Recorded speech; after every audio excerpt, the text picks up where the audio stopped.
World regional geography में आज हम एक कदम और आगे बढ़ते हैं। आज हम आपको ईस्टर्न यूरोप के बारे में पढ़ाएंगे। बहुत सी दिलचस्प जानकारियां आपको मिलेंगी। आप इसी के तहत बहुत से इतिहास के पहलुओं को समझेंगे, जैसे कि यूएसएसआर को समझ लेंगे। हालांकि रशिया स्पेसिफिक लेक्चर में भी हम उसके बारे में बात करेंगे, पर आज आप समझेंगे। सोशलिस्ट और कैपिटलिस्ट इकोनॉमी का एक कॉन्सेप्ट समझेंगे। मुल्क धीरे धीरे कैसे कैपिटलिज्म की तरफ आ रहे हैं इकोनॉमी के कॉन्टेक्स्ट में, लेकिन उन्हीं मुल्कों की सरकारें यानी कि राज्य जो है, द स्टेट, वो जनता के प्रति सोशलिस्ट बिहेवियर रख रहा है वेलफेयर स्टेट बनने के लिए। हम इसे भी समझेंगे।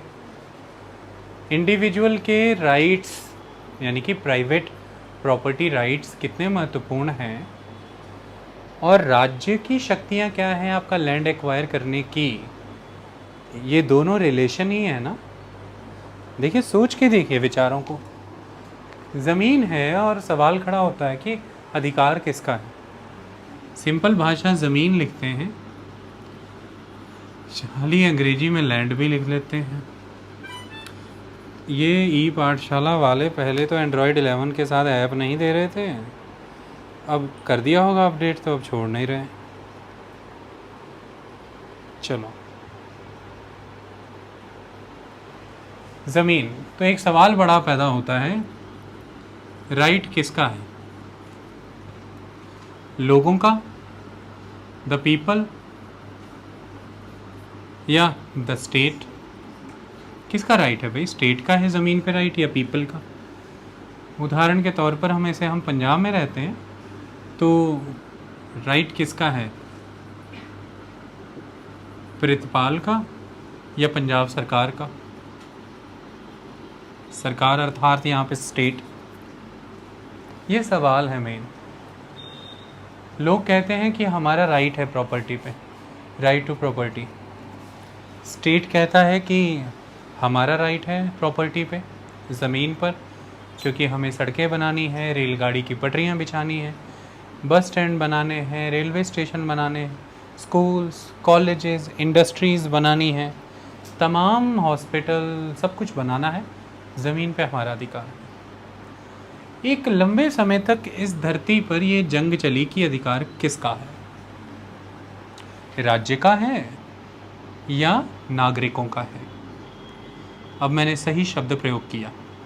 समय लगता है ना, आप बच्चे हो ना, तो समझाने के लिए समय लगता है। राज्य का या नागरिकों का? यहाँ पर आप सोच रहे होंगे कि राज्य क्या होता है। पढ़ाया था आपको, फिर पढ़ाएंगे आपको, समझाएंगे आपको कि राज्य क्या होता है। वन बाय वन आप देखते चले जाएंगे। अभी आप इसे सरकार ही समझ लीजिए। इस तरह की चीज़ों को आज के लेक्चर के बाद आप सीखेंगे। आज के लेक्चर का मतलब, अब जो ये कड़ी हमने शुरू की है ईस्टर्न यूरोप ऑनवर्ड्स, इसके बाद सीखते जाएंगे। चलिए शुरुआत करते हैं, चीज़ों को समझते हैं।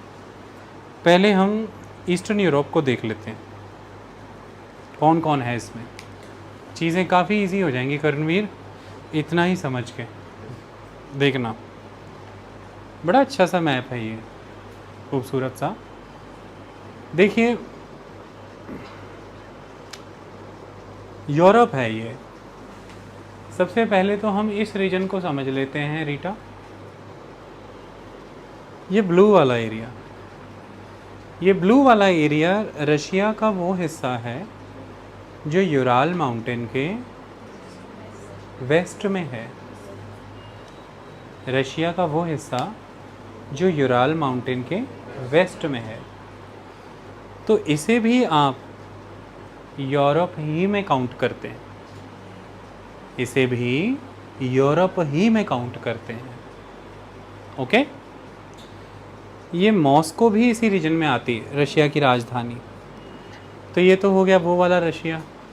यूराल माउंटेन के उधर का हिस्सा, ऐसे इधर उधर जब हम कर रहे हैं तो क्योंकि मेरी डायरेक्शन आपसे अलग होती है ना, ऐसे कर लेते हैं।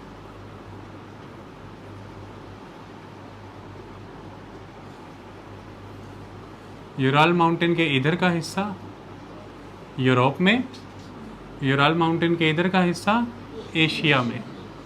तो रशिया इस तरह से यूराल माउंटेन के वाया बांटा जाता है। बंद करिए। क्लियर?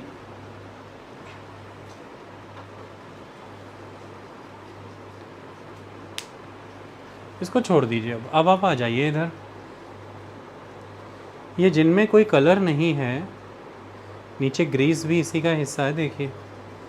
तो जिनमें कोई कलर नहीं है, पॉलिटिकली ये तो हो गई वेस्ट यूरोपियन। पार यहाँ देखो ना यार, इधर उधर नहीं। मुझे पता है कि आपको चिंता है कि भाई नए बच्चे को समझ आ भी रहा है कि नहीं, बट फिर भी मैं जानता हूँ आगे सक्सेसर आप ही बनेंगे इस इंस्टीट्यूट के। बट अभी फ़िलहाल इधर ध्यान दीजिए, आ जाओ।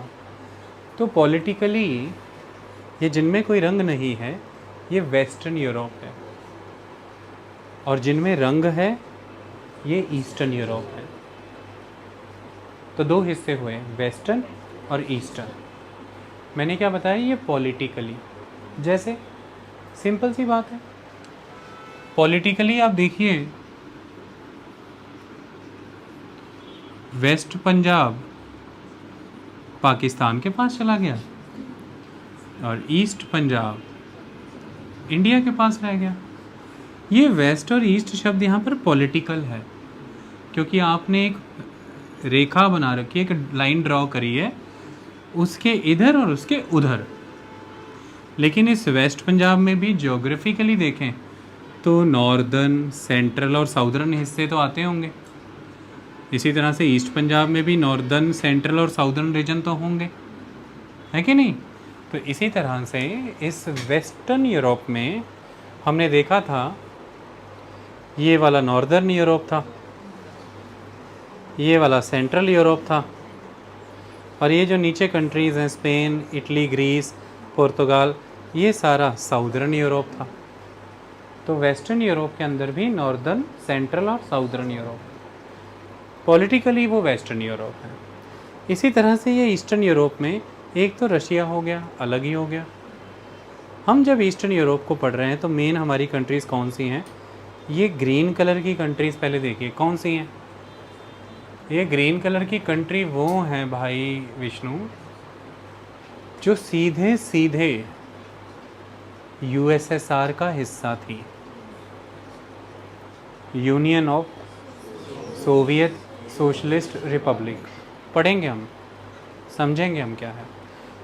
ये ग्रीन वाली सीधा उसका हिस्सा थी। कितना सुंदर मैप है देखो। तो आसानी हो गई, कौन सी? एस्टोनिया, बस बोल सुनो, Estonia, Latvia, Lithuania, Belarus, Ukraine, Moldova. ये तो भाई सीधे ही है, रशिया द्वारा प्रतिनिधित्व किया जाने वाला एक संघ यूएसएसआर। रशिया लीड करता था उसे, यूएसएसआर को, अब नहीं है वो। और इसके बाद जो ये पर्पल कलर में है, पर्पल ही होगा ये वो हैं जो यूएसएसआर के अंडर तो सीधी नहीं थी, यूएसएसआर के इन्फ्लुएंस में थी। यानी कि यहाँ पर जो गवर्नमेंट्स थी वो कम्युनिस्ट स्टाइल की थी, कम्युनिस्ट गवर्नमेंट, समझेंगे? तो ये वो जो यूएसएसआर के प्रभाव में थी, ये वो जो यूएसएसआर का हिस्सा थी। तो ग्रीन वाली वो जो उसका हिस्सा थी, और पर्पल वाली वो जो उसके प्रभाव में थी।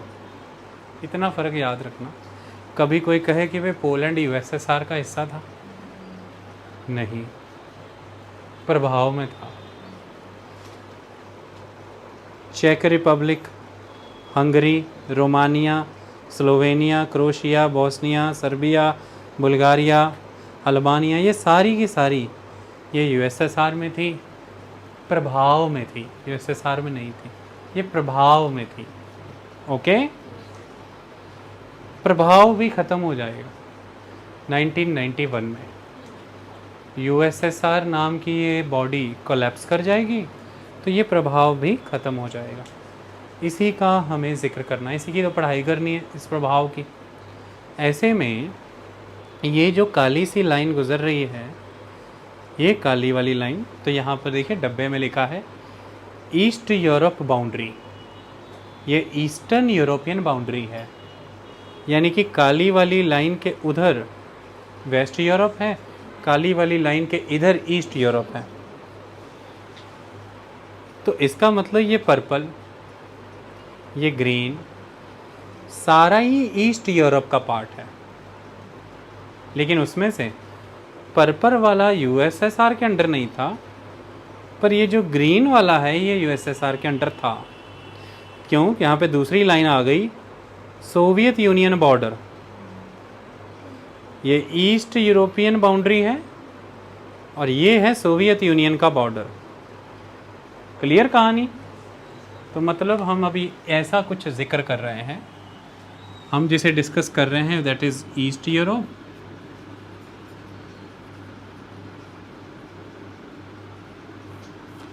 उसमें दो चीज़ें ऑब्जर्व हो गई हमको। फर्स्ट, कौन सी वाली country? Group of countries as a member of USSR. Okay, पर ये अलग है किन कंट्री से? Group of countries under the influence of USSR. तो एक कंट्रीज हो गई, एक बॉर्डर हो गया यूएसएसआर वाली ईस्ट यूरोपियन कंट्रीज का, और एक बॉर्डर हो गया non USSR east European countries. Combined manner में बोलो तो ये हैं सारी east European countries he, but ये वाली यूएसएसआर के अंडर है, ये नॉन यूएसएसआर है बट उसके इन्फ्लुएंस में। ठीक है, जैसे ये पूरी क्लास और मैं, जैसे पूरी क्लास और मैं, तो मैं वेस्ट यूरोप इस लाइन के इधर खड़ा हूँ, इसके इधर मैं खड़ा हूँ, me, I am west Europe. Okay, तो मैं वेस्ट यूरोप, बीच में लाइन आ रही है, आप सारे ईस्ट यूरोप हैं। ठीक है, मैं वेस्ट यूरोप, आप सारे ईस्ट यूरोप। इतनी बात तो पहले क्लियर हो गई। आप में से आधे यूएसएसआर के कंट्रोल में हैं, मतलब कि उसके मेंबर हैं, और आप में से आधे यूएसएसआर के मेंबर नहीं हैं पर उसके प्रभाव में हैं। पर आप सारे मिलके ईस्ट यूरोप हैं, मैं वेस्ट यूरोप हूँ, और ये हमारे बीच की डिवाइडिंग लाइन है। लेकिन एक और डिवाइडिंग लाइन है बीच में, वो वाली, और वो आप ही को एक दूसरे से अलग कर रही है। तो ये आप हो सारा eastern block, that is the eastern block, और इसमें एक डिवाइडिंग लाइन है ये वाली, दैट इज़ दिस लाइन। इसके इधर यूएसएसआर वाला ईस्टर्न ब्लॉक, इसके इधर वाला नॉन यूएसएसआर ईस्टर्न ब्लॉक।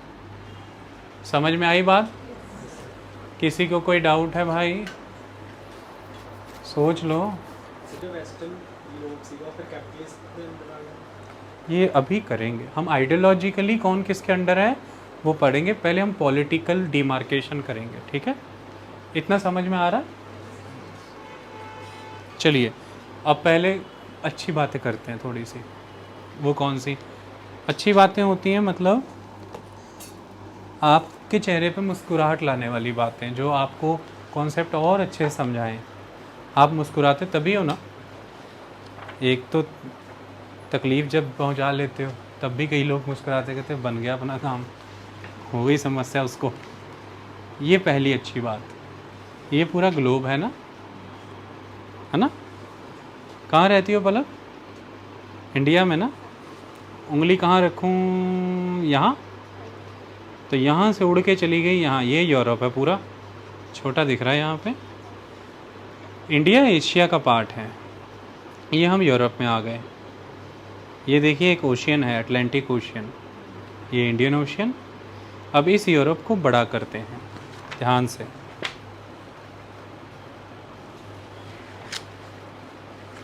लीजिए, यूरोप बड़ा हो गया। मैप का इस्तेमाल देखिए कितना ज़बरदस्त। ये देखिए पूरा यूरोप दिख रहा है हमें यहाँ पे, और उसमें ठीक उस मैप की तरह रशिया का वो हिस्सा जो यूरोप में आता है वो दिखाया हुआ है ना। ये देखिए येलो कलर में। तो ऐसे में अब हम इसको ऐसा कुछ समझें कि यहाँ से लाइनें ड्रॉ होती हैं, ये पोलैंड है ना, तो यहाँ से लाइनें देखिए, ये जर्मनी है ना, ये जर्मनी के इधर से एक लाइन जाएगी, ये सारा ईस्ट यूरोप है, लेकिन उसमें से एक हिस्सा यूएसएसआर वाला ईस्ट यूरोप और एक हिस्सा नॉन यूएसएसआर वाला ईस्ट यूरोप। इतनी बात समझ में आई? तो यही कंट्रीज़ हैं जो मैं आपको अपने मोबाइल में दिखा रहा था। मुझे लगता था वो मैप ज़्यादा खूबसूरत था, इसलिए मैं वापस फिर से उस मैप पे हूँ। आपने ग्लोब पे यूरोप देख लिया, यूरोप स्पेसिफिक मैप में अब आप यहाँ आ गए। एक बार आपको एक झलक इस चीज़ की भी दिखवा देते हैं। देखिए ये पॉलिटिकल मैप, ये ऊपर फिज़िकल, और यहाँ पर देखिए ये लाइन दिख रही है ना, वो इसको रिप्लिकेट कर रही है। ये देखिए यूराल माउंटेन, ठीक है, ये डॉटेड लाइन देखी कैस्पियन सी में आके ख़त्म हो रही है, ये वो यही है यूराल माउंटेन की, तो यहाँ पे मार्क लगाया हुआ है। क्लियर? अब एक बार हम नाम पुकारेंगे कंट्रियों का, उससे चीज़ें और इजी हो जाएंगी। तो ध्यान से देखिए आप, यूएसएसआर वाले ब्लॉक में आपको दिख रही हैं एस्टोनिया, लाटविया, एक साथ ही हैं देखिए, Estonia, Latvia, Lithuania, Belarus, Ukraine, Moldova. बस आसान, ये सारी डन। अब नॉन यूएसएसआर में आ जाइए, यहाँ पर ये सारा का सारा, यहाँ देखिए ऊपर पोलैंड, उसके नीचे देखिए चेक रिपब्लिक,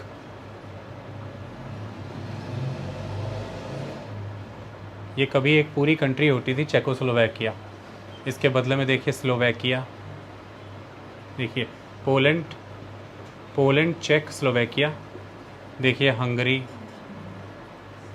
देखिए यहाँ पे स्लोवेनिया, देखिए उसके बगल में क्रोशिया, देखिए उसके बगल में रोमानिया, देखिए उसके बगल में बोस्निया, यहाँ पर रोमानिया के बगल में सर्बिया लिखी है, सर्बिया ऊपर ले जाते हैं, सर्बिया के बगल में देखिए बोस्निया, उसके बगल में देखिए नीचे मोंटेनेग्रो,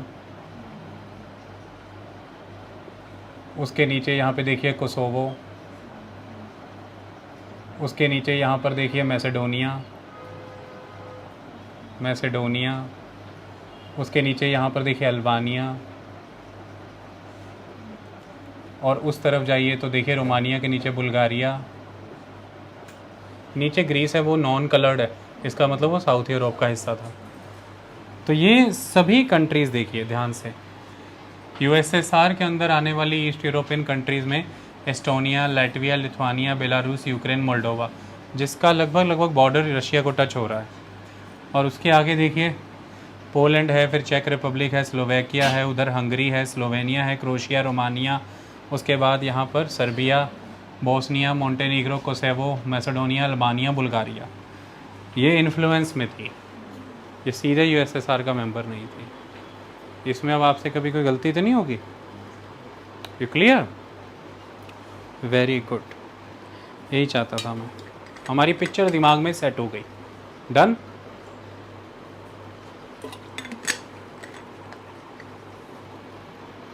ये क्या हुआ, ईस्ट यूरोप और वेस्ट यूरोप ऐसे क्यों कहलाता है, ये समझना पड़ेगा ना। तो आइए अब ध्यान से समझते हैं। देखिए वेस्ट यूरोप से ईस्ट यूरोप को जो अलग करता है, इसे आप कह के पुकारते हैं एक शब्दावली से, iron curtain. Iron curtain, iron curtain का यहाँ पर मतलब क्या है? देखिए ऐसी पॉलिसीज़, इकोनॉमिक, पॉलिटिकल, सोशल, ऐसी पॉलिसीज़ इकोनॉमिक, पॉलिटिकल, सोशल जो आपको एक रीजन को दूसरे रीजन से इंटरेक्ट करने ना दे, एक रीजन को दूसरे रीजन से इंटरेक्ट ना करने दे। और फिर इन पॉलिसीज़ की पालना कराने के लिए स्ट्रिक्ट विजिलेंस, बहुत ही स्ट्रिक्ट विजिलेंस। और इस स्ट्रिक्ट विजिलेंस का मतलब यहाँ का मतलब deployment of heavy forces. So deployment of heavy forces, आप इन फोर्सेस को यहाँ तैनात करके विजिलेंस रखेंगे इस बात पर कि ये पॉलिसीज़ जो रिस्ट्रिक्ट कर रही हैं लोगों का आना जाना, गुड्स का आना जाना, सर्विसेज का आना जाना, आइडियाज़ का इधर से उधर आना जाना, वो सब चीज़ें रिस्ट्रिक्ट हो रही हैं कि नहीं हो रही। तो इसी विजिलेंस के लिए और इसी डिप्लॉयमेंट ऑफ हैवी फोर्स की वजह से आप इस बॉर्डर को इतना नॉन पोरस बना देंगे, इतना बैन कर देंगे, इतना स्ट्रॉन्ग कर देंगे कि इसके उधर देख पाना और उसके इधर झांक पाना लगभग नामुमकिन है। एक ऐसा पर्दा है जैसे लगता है कि लोहे का बनाया है, द आयरन कर्टेन। ओके, इसको जगह जगह पर पक्की दीवारों से कवर करेंगे, हैवी वॉल्ड बॉर्डर्स लाइंस बनाई जाएंगी, जगह जगह पर बार्ब्ड वायर्स भी होंगी, बार्ब्ड वायर्स बनाई जाएंगी। नेचुरल रीजन्स में ट्रेंचेस खोदी जाएंगी, कोई लेक है या कोई और रीजन है तो उसके पार आप नहीं जा सकते हैं, कोई माउंटेन, कोई रिवर, उसके इधर और उसके उधर सेना रहेगी। इस तरह से आपने फिज़िकल मूवमेंट पूरी रोक रखी है। आई बात समझ में? और इसी का एक अंश नज़र आता है हमें, इसी का एक अंश नज़र आता है जो जर्मनी के बर्लिन, जर्मनी की राजधानी जो बर्लिन है, बर्लिन शहर को, मैंने जर्मनी की बात, बर्लिन शहर को बांटती हुई एक दीवार, द वॉल ऑफ बर्लिन, जिसका गिर जाना, जिसको जब गिराया गया, तोड़ा गया, ईस्ट बर्लिन के लोग जब वेस्ट बर्लिन से मिले तो प्रमाण हो गया पूरी दुनिया में कि यूएसएसआर गया, अब यूएसएसआर नहीं है। तो that is the wall of Berlin, वो इसी आयरन कर्टेन का हिस्सा थी। आई बात समझ में? तो एक स्ट्रिक्ट कोड फॉलो कराया गया, प्रोटोकॉल फॉलो कराया गया, जिसके वजह इधर से उधर कुछ भी हो पाना नामुमकिन था। एक आइसोलेशन हुई बहुत strong with the help of this iron curtain. और ये आयरन कर्टेन कहाँ पे लगा? ये आयरन कर्टेन, यही आपको ध्यान से समझना है, ये आयरन कर्टेन यहाँ लगा, यहाँ, इसके इधर मैं खड़ा हूँ ना, वेस्ट यूरोप, यहाँ से ईस्ट यूरोप शुरू है ना, तो ये आयरन कर्टेन में दोनों कवर हुए, नॉन यूएसएसआर कंट्रीज़ और यूएसएसआर कंट्रीज़।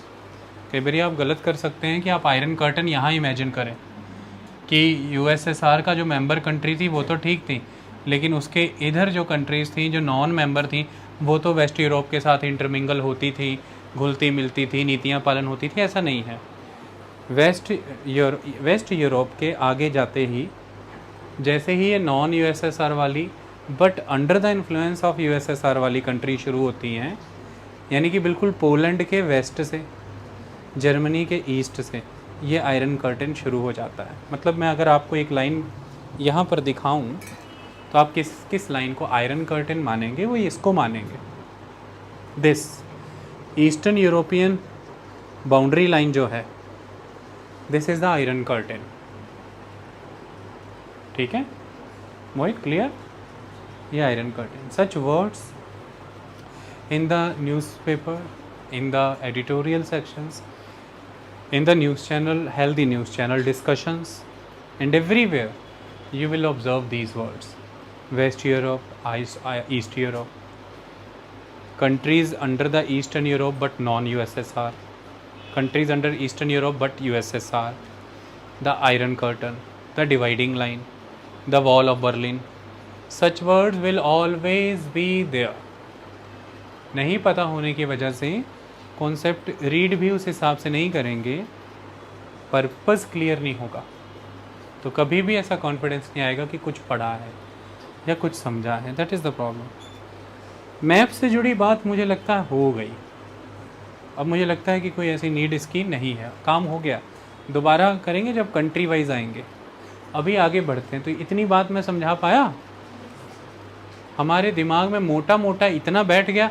कौन सी कंट्री यूएसएसआर के अंडर थी यूरोप, ईस्ट यूरोप की? एस्टोनिया थी, लैटविया थी, लिथुआनिया थी, बेलारूस थी, यूक्रेन था, मोल्डोवो था। ये वो कंट्रियां थी जो इसके अंदर थी, है ना। बस ज़्यादा नहीं अपन ने बिना हंगामा किए। इनकी कैपिटल्स भी अपन को पता ही होंगी। एस्टोनिया की हैं, लैटविया की, लिथुआनिया की। चलो ठीक है, तो कैपिटल का भी ध्यान रख लेना है। इस तरह से ये कंट्रीज़ हैं। और बाकी ये वाली सारी, पोलैंड है, हंगरी है, स्लोवाकिया है, चेक रिपब्लिक है, स्लोवेनिया है, अल्बानिया है, सर्बिया है, मोंटेनीग्रो है, कोसोवो है, ये जितनी भी ये वाली हैं सारी, ये यूएसएसआर का पार्ट नहीं थी, बट ये ईस्ट यूरोप तो हैं। चैप्टर पढ़ने में बहुत आसानी हो गई, अब तो मामला ही सेट हो गया। ठीक है, चलें आगे बड़े प्रिंसिपल। चलो अब आगे समझते हैं। आपसे एक सवाल पूछते हैं। अब मैं इसको डिलीट करूं, इसको कर दूं डिलीट, क्योंकि अब काफ़ी कुछ लिखना है।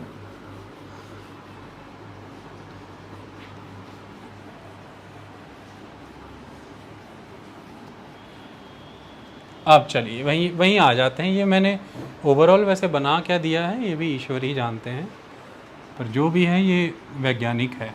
चलो अब ये ईस्ट और वेस्ट कोई फिज़िकल डिवीज़न तो है नहीं, मैंने बोला कि ये पॉलिटिकल है, पॉलिटिकल डिवीज़न है। अच्छा, पॉलिटिकल डिवीज़न यहाँ पर किस आइडियोलॉजी से प्रभावित है, दैट इज़ द क्वेश्चन। कौन सी आइडियोलॉजी यहाँ पर वेरी कर जा रही है जिसकी वजह से बॉर्डर इमेजिन हो रहा है कि नहीं? कॉमन नेम हम दे रहे हैं इसको यूरोप। तो इतना तो क्लियर है कि कॉन्टिनेंट वाइज ये एक ही है, दैट इज़ यूरोप। उसमें तो कोई दो राय है ही नहीं। लेकिन फिर भी वर्ड आया ईस्ट और वेस्ट यूरोप। तो कौन सी वेरिएशन आ गई यहाँ से यहाँ जाते हुए जो ये वेस्ट से फिर ईस्ट हुआ, और वो वेरिएशन है द थिंकिंग, द आइडियोलॉजी। और आइडियोलॉजी यहाँ पर है दो। The first one is the capitalism, the second one is the socialism.